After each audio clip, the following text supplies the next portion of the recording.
Everyone, welcome to our channel. आज हम एक बहुत इम्पॉर्टेंट मुद्दे पर डिस्कशन करने वाले हैं। आज हम समझेंगे क्या रिलीजन और पेट्रियार्की एक दूसरे से रिलेटेड है। क्या रिलीजन पेट्रियार्की रीइंफोर्स करता है? क्या कुछ रीसेंट जजमेंट्स रहे हैं इंडिया में इस डायरेक्शन में, उसे समझने की कोशिश करेंगे। तो देखिए, अभी ये बात न्यूज़ में इसीलिए है क्योंकि डीएमके के जो मिनिस्टर ऑफ टेम्पल एडमिनिस्ट्रेशन है, उन्होंने ये कहा कि women and non-Brahmins can also apply for the position of priest in the temples of Tamil Nadu. और देखिए, उनका ये कहना था, the only condition is in लोगों को अगामा शास्त्र की नॉलेज होनी चाहिए। इसके अलावा कोई भी जेंडर या कास्ट बैरियर यहाँ पर नहीं लगाया गया। देखिए, ये एक बहुत ही रेवोल्यूशनरी डिसीजन है, पर इसके बैकग्राउंड को समझने के लिए हमें थोड़ा सा पीछे जाना पड़ेगा। तो देखिए, मदुराई में एक दुर्गा टेम्पल है। इस दुर्गा टेम्पल के जो हेड प्रीस्ट थे, उनकी तबीयत खराब हो गई और इसीलिए इस टेम्पल का कामकाज उनकी बेटी ने संभाल लिया। बेटी का नाम था पिनी यक्कल। अब देखिए, कुछ समय बाद प्रीस्ट का देहांत हो गया और पिनी अक्कल ने ये कहा कि अब वो इस प्रीस्ट की पोजीशन को संभालना चाहती हैं। डेफिनेटली इस बात से कुछ लोग खुश नहीं थे और इसीलिए एक कोर्ट केस फाइल किया गया मद्रास हाई कोर्ट में। सो पिनी अक्कल said that she wants the right to sit on this priest position, क्योंकि ये पोजीशन हेरिडिटरी थी। तो देखिए, केस चला और एक रेवोल्यूशनरी जजमेंट इस केस में आया। जस्टिस के चंद्रू जी ने ये कहा कि definitely she should be allowed to be the priest here. और एक बहुत इंपॉर्टेंट लाइन उन्होंने कोट करी। उन्होंने कहा, और ध्यान दीजिएगा, this can be used in your answers, alters of God must be free from gender discrimination. तो आप जहाँ पूजा करते हैं वहाँ पर जेंडर डिस्क्रिमिनेशन नहीं होना चाहिए। भगवान के पट सबके लिए खुले होने चाहिए। और इस तरीके से रेवोल्यूशनरी जजमेंट आया 2006 में। उसके बाद definitely very recently the Sabarimala judgment, जिसमें हमने देखा कैसे लॉर्ड अयप्पा के जो केट्स थे वो विमेन के लिए खोले गए। और इसमें भी एक इंटरेस्टिंग ऑब्जर्वेशन सुप्रीम कोर्ट ने बनाई और कहा कि devotion, look at this, devotion can not be subject to gender discrimination. Again point same ही है कि चाहे आप पूजा करवाएं या पूजा करें, वो जेंडर के एस्पेक्ट से डिस्क्रिमिनेटरी नहीं होना चाहिए। Another important judgement in recent times, the triple तलाक जजमेंट। ये भी एक बहुत इंपॉर्टेंट बात है, जहां तलाक की बिद्दत या फिर वो तलाक जिसे हम इंस्टेंट तलाक भी कहते हैं, जहां तलाक ने देखा केसेस लाइक तलाक ओवर व्हाट्सएप, ओवर स्काइप, ये काफ़ी ज़्यादा प्रेवलेंट हो रहे थे। And that's when Supreme Court had to step in and say कि इंस्टेंट ट्रिपल तलाक इनवैलिड है, ये विमेन राइट्स को वायलेट करते हैं और इन्हें डेफिनेटली ख़त्म कर देना चाहिए। ऑफ कोर्स इसके लिए एक लॉ भी आया बाद में, but here we are talking about the Supreme Court judgements, another revolutionary judgement in recent times. तो देखिए, ये सारी बातें हमारे सामने एक इम्पॉर्टेंट सवाल रखती हैं। क्या रिलीजन पेट्रियार्की रीइंफोर्स करता है? क्या रिलीजन के थ्रू पेट्रियार्की मैनिफेस्ट होती है? देखिए, पहले ये समझ लेते हैं पेट्रियार्की है क्या। बहुत ही सिंपल ब्रेकडाउन अगर किया जाए तो जब हेड ऑफ द फैमिली एक आदमी है and the head of the family is male and gradually this translates into head of the society being male and women being discriminated against, that's what you call as patriarchy. अब देखिए कैसे दो अलग अलग तरीके से रिलीजन पेट्रियार्की को manifest करता है। देखिए, आई am not being religion specific here, यहाँ हम किसी एक रिलीजन की बात नहीं कर रहे हैं। ये डिस्क्रिमिनेशन आपको अक्रॉस एवरी रिलीजन देखने को मिलेगा। तो सबसे पहले religious scriptures and religious teachings. कहीं ये लिखा है that a woman would be slave to man or would be at the call of duty of the husband. किसी religious scripture में emulation की बात की गई है after the death of the husband. कहीं divorce rights unequal हैं.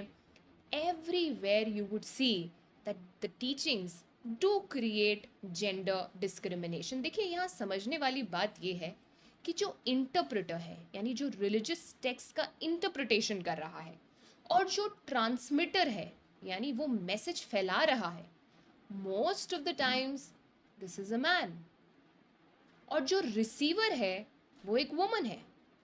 यहीं आपको एक अनइक्वल रिलेशनशिप देखने को मिल गया कि जो पढ़ रहा है, जो समझा रहा है, जो ट्रांसमिट कर रहा है, ये रोल आदमी के पास है, और सुनने का, यहाँ पर I am talking about passive recipient, कौन है? Woman. That's how religion reinforces patriarchy. Now, another important way is through religious organizations. आप किसी भी रिलीजियस ऑर्गेनाइजेशन का टॉप मोस्ट पोजिशन उठा के देख लीजिए, majoritarily it would be in the hands of a man. तो ये जो percentage of people sitting at the top of the religious organization men है, और यहाँ वेमेन एंट्री रेस्ट्रिक्टेड है, ये अनदर एग्जाम्पल है एक्सक्लूजन का. So see, you can make it for yourself that at two important places, through scriptures and teachings and through religious organizations, patriarchy definitely manifest होती है. तो क्या मैं ये कहना चाह रही हूँ कि सिचुएशन बहुत ख़राब है, ब्लीक है, कोई रे ऑफ होप नहीं है? That's not what I mean. Definitely there is a way forward. There are some hopes.